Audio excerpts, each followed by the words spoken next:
Many Saints in Newark, the highly anticipated prequel to the much beloved Sopranos, has finally been released after many a delay. So let's dive deep into the first new Sopranos content in over 14 years.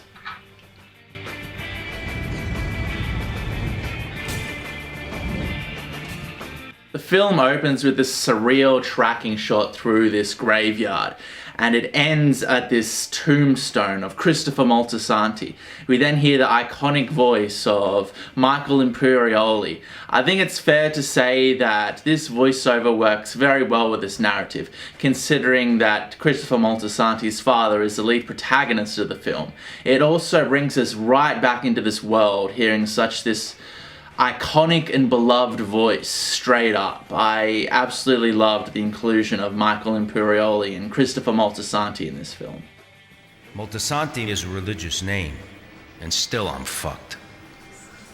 I met death on Route 23, not too far from here.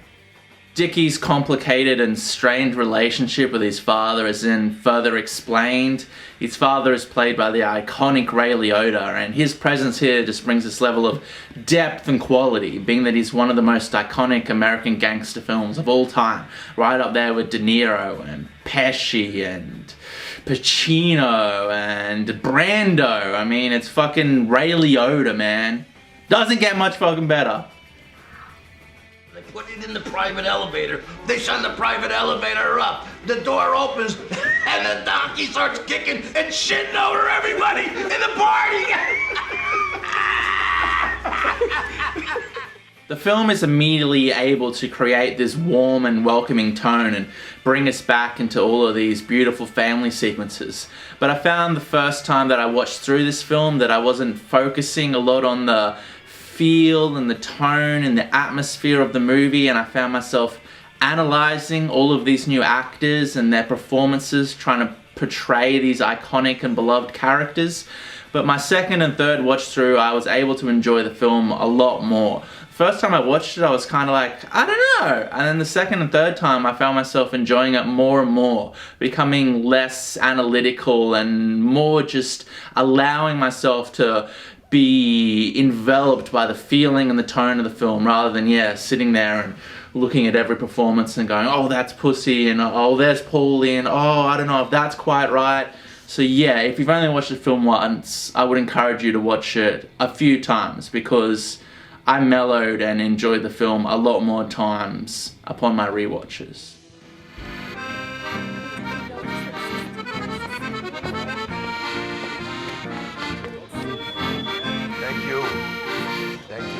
Welcome.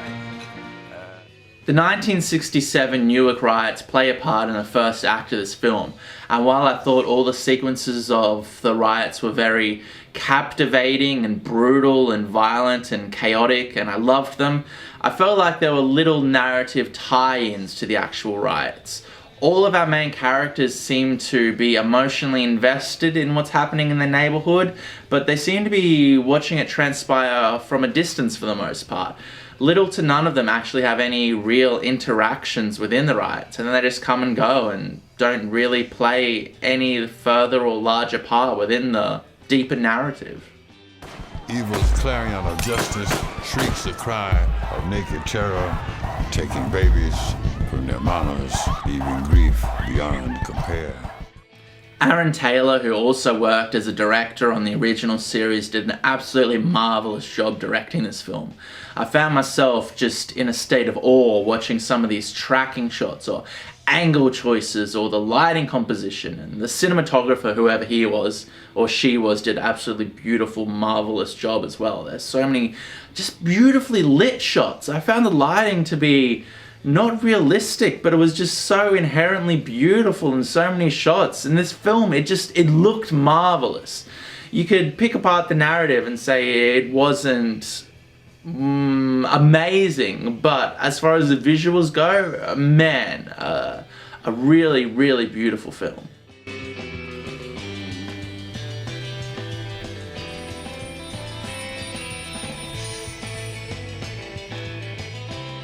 After a heated discussion concerning the welfare of his father's wife, Dickie Moltisanti smashes his father's head in and murders him in a car. Some of the most iconic and memorable moments in The Sopranos come straight out of left field and were so shocking for the first time because they weren't cliches or narrative stereotypes, but just seemed like a random event that would transpire in real life. Janice shooting Richie, for example, or Tony choking out Chrissy, spoilers. And yeah, once again, The Sopranos is able to grab the audience's attention with this sudden, unexpected, and horribly violent sequence. I was well on board with this.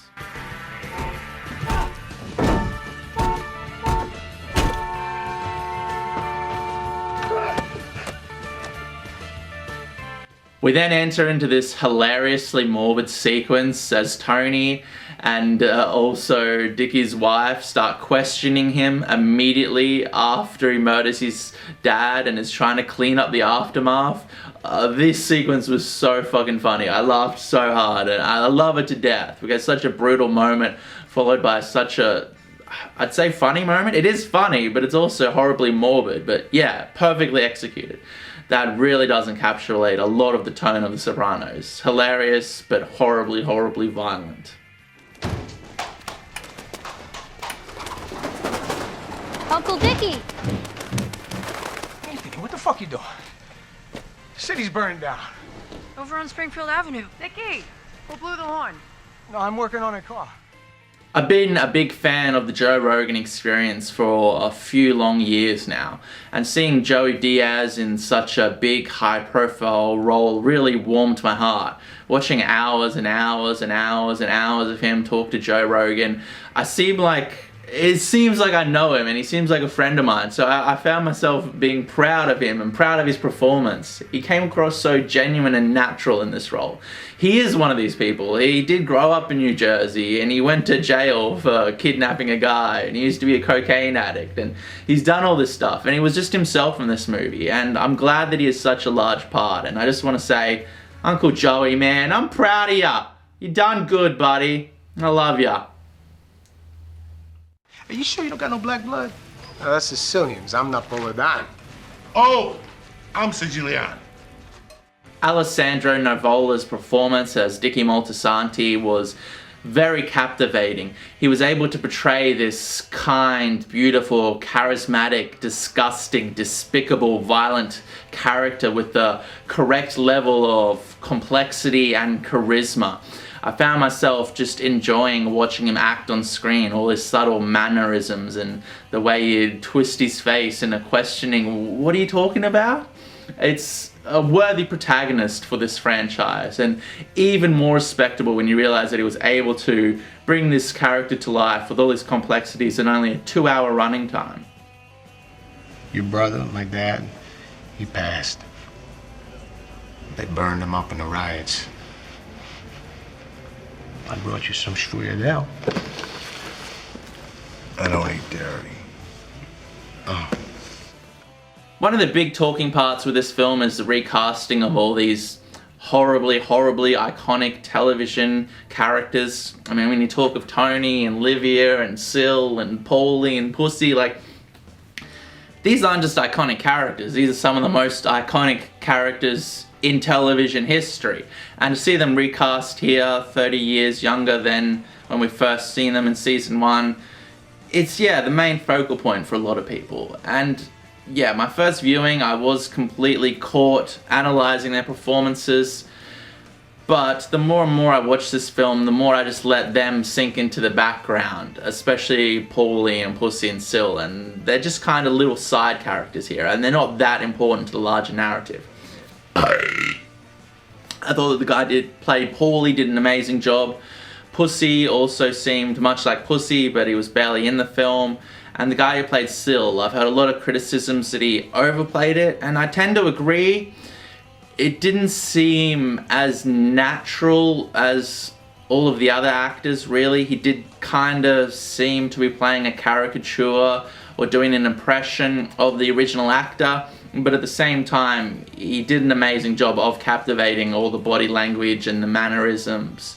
So I'm kind of on the fence. It bothered me less the second and third viewing. But the first viewing I was like, ugh, I don't know. And also with the reveal that Sil is bald and he's been wearing a hairpiece this whole time, that was kind of weird. But as I keep on saying, the more I watch this film, the more I was able to enjoy it and just allow it to happen rather than being caught up in the fact that the guy playing Sil is, yeah, overdoing it a bit and he has a hairpiece. Silvio, puss. Here. Bueno. Oh. Huh? The second Mrs. Hollywood Dick. I was just explaining to His Holiness here. I think I went to school with your father. Calogero Dante. Butch. He said you were a bully. This film introduces a brand new character to the Sopranos world, Harold, and he views this world that we've come to love through the lens of African American culture. Never before in Sopranos have we really seen as much of the American African gangster culture than we do here. And while I very much enjoyed his character and I thought he had one of the more prominent arcs, going from one of the leg men for Dickie Moltisanti, doing all the dirty work for little to no pay, being completely frustrated with how he's being used, and then working his way up to a more prominent role within organized crime. At the end, I still was left wanting more and feeling as though there was much more of a story to tell here. I mean, I don't know, he got this satisfying arc. He started at point A and he landed at point C, but still, I just felt like there was more here, more of a story to tell, and I felt unsatisfied with where he ended up at the end of the film.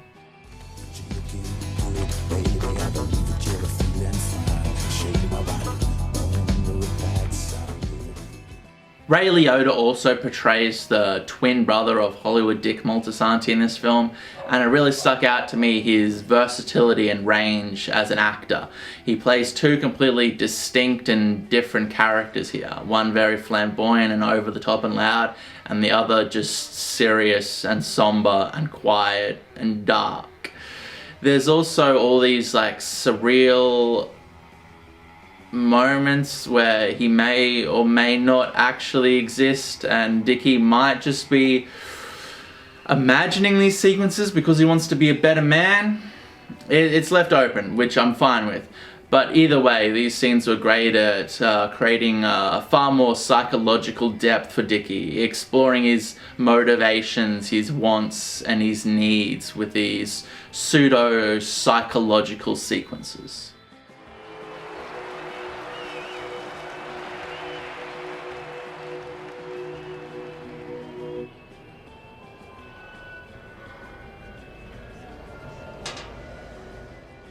Vera, who portrayed a younger version of Tony's mother, Livia, in this film, did an absolutely amazing job. She perfectly captured the original actress's mannerisms and cadence and the spirit of Livia, but she perfectly rode the line and knew how far not to push it. It never seemed like an impression or a cheap caricature of the original character.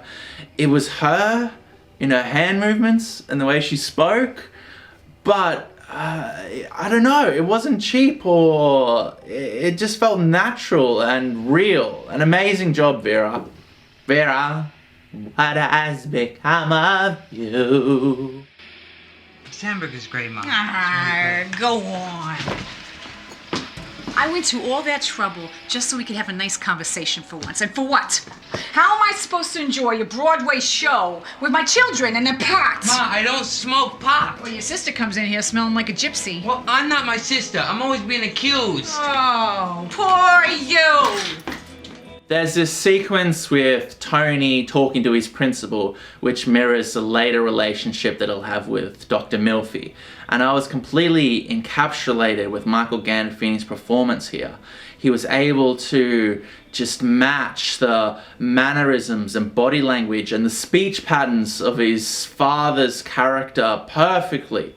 Michael Gandolfini obviously has this massive biological likeness to his father, and it was just haunting and beautiful to see someone related to James Gandolfini, his son of all people, the man who walked in on his father as he died on the bathroom floor of a heart attack.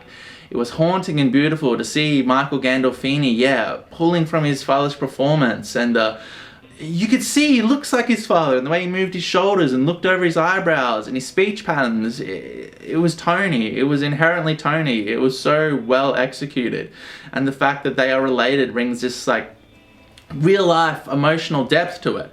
Michael Gandolfini talked about going back and watching his father's performances for the first time. I can't imagine going back and watching your late great father's performances and all the emotional baggage and weight you would have on your shoulders.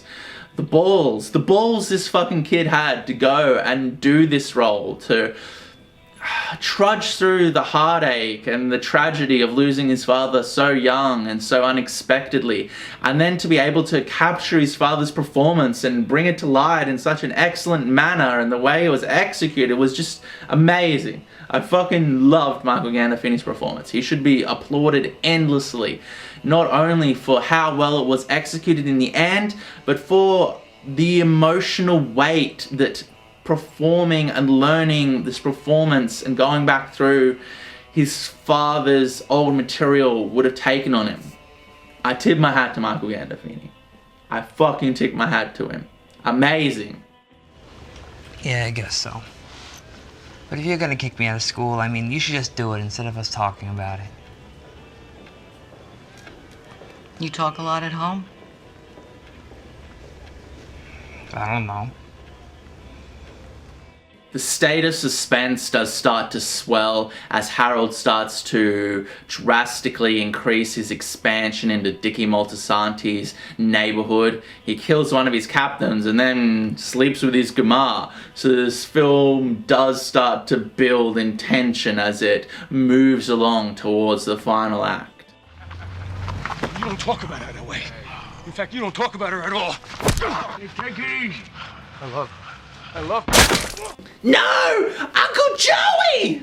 The showdown between Harold and Dickie was very well edited and cut together. There were lots of quick cuts in the editing and had lots of energy and movement. Lots of suspense and tension, and you understood the geography of the whole situation as it played out. There was no real resolution to their relationship though. It left it all open-ended as Harold looked through a shotgun blast of a door at Dickie and then just seemingly leaves for, I don't know, they were friends, right? So they had this relationship, and then it all boiled over to the point of violence, and I guess that's why Harold and Dickie didn't murder each other. But yeah, it's just left it open-ended with no real resolution to their relationship, which is, you know, realistic.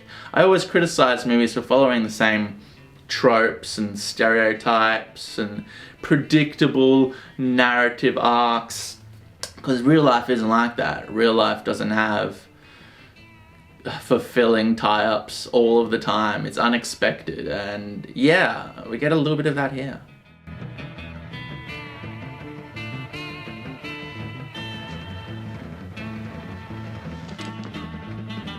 After this beautiful, upbeat, happy sequence with Dickie and his Gumar, we get this narratively brutal and cinematically beautiful sequence where she reveals to him that she's leaving him for Harold. He then drowns her in the ocean. You couldn't help but fall in love with Dickie's Gumar. She just had this cute essence and was just inherently kind and beautiful and funny and entrancing. And then, yeah, Dickie just drowns her. Then we get these shots of him just laying in the waves as he's contemplating his actions. And it all looks so beautiful, but it was also horribly dark at the same time.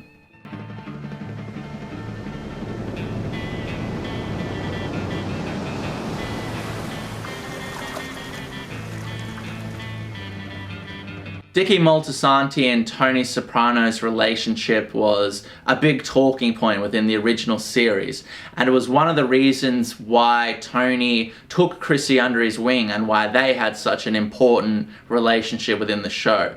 We hear time and time again how Dickie was like a father to Tony, and that's part of the reason why Tony's trying to be a father to Chrissy.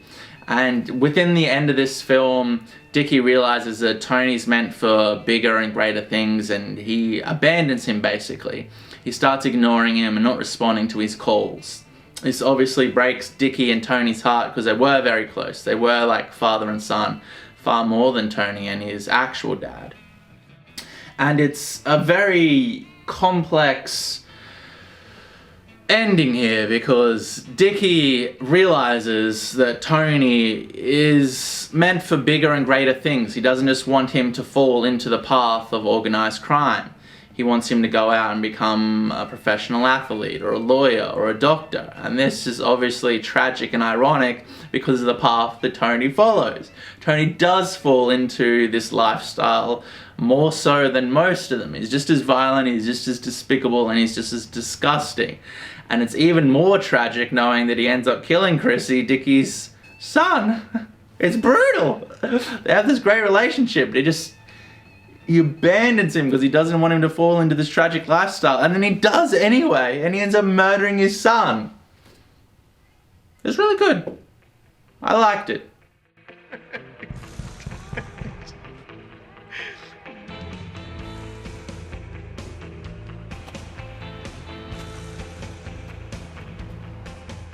So after all this misdirection and building the suspense between Dickie and Harold and having all these scenes showing their paths colliding more and more, Junior just randomly hires a hit on Dickie because he feels disrespected. This felt very Junior to me. He was always incredibly childish and insecure in everything he did. Also, the actor that played Junior did a very good job. He rode that line of portraying the character accurately with all the mannerisms and the speech patterns, but not going over the line and making it seem like a cheap caricature. He didn't do quite as well as the lady that played Olivia, but he did far better than the guy who played Syl. I don't want to throw shit on that guy. I still thought that his performance was commendable, but it just pulled me out a bit. So anyway, yeah, this unexpected death that comes out of left field after building the tension between Dickie and Harold, I liked it. I enjoyed it. I always will enjoy a subversion and an unexpected moment rather than the same movies that we've seen time and time again. If you can sit down and you know where a movie's going and then it goes to that exact place, it's unsatisfying for me. I've watched so many movies and I don't want to see the same patterns repeat over and over again. Obviously, like the archetypical hero's journey is an inherently satisfying narrative storyline that has encapsulated society for thousands of years, and that's satisfying to see play out. But also subverting all of these story beats and narrative ideas is incredibly shocking and surprising. So yeah, I enjoyed Dickie's anticlimactic death here.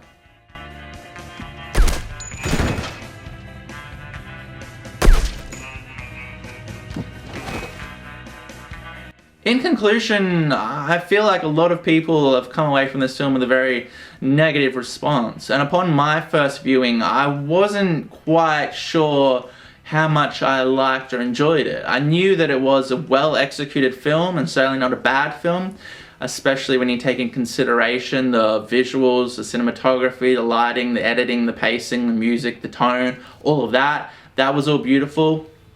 It just maybe narratively felt a bit rushed and a bit clumsy, unfocused, and never really knowing where it was going.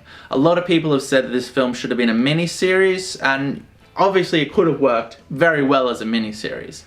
I think maybe it doesn't even need to be a mini-series though, that even if it was just a 3-hour film or a 4-hour film, it could have worked a lot better and slowed down a lot more and spent a lot more character moments with these people and given them their dues and given them all little moments and given them all satisfying and enjoyable arcs. But overall, I thought this movie was very good. It's not perfect, but what the fuck is in real life, you know? Nothing. Nothing's perfect. Some things are amazing, some things are terrible, and it's far closer to amazing than terrible, for sure. Michael Gandafina's performance stood out to me the most, just to see one of my favorite, if not my favorite, television characters back, being played by his son, and all the emotional depth of the behind the scenes drama going on there, and just to see him execute it correctly, it warmed my heart knowing that he did such a brilliant job because of how hard it was for him to actually pull this off, and what balls he has to even attempt it. So yeah, in conclusion, The Many Saints of Newark, does it reach the dizzying highs of the greatest television show ever created? No. Does it need to? I don't know. Was it good? Yes. Is every Beatles album as good as Revolver or the White Album? No. Does that mean that Beatles for Sale is a terrible album? No, it doesn't. It just doesn't mean it's as good. This wasn't as good as Sopranos, but you know, what is? Not fucking much, eh? Alright, thank you all for watching. Really about it. You like, subscribe in the comments. Tell me how I got all the facts wrong and how my opinion is null and void. Thank you and good night.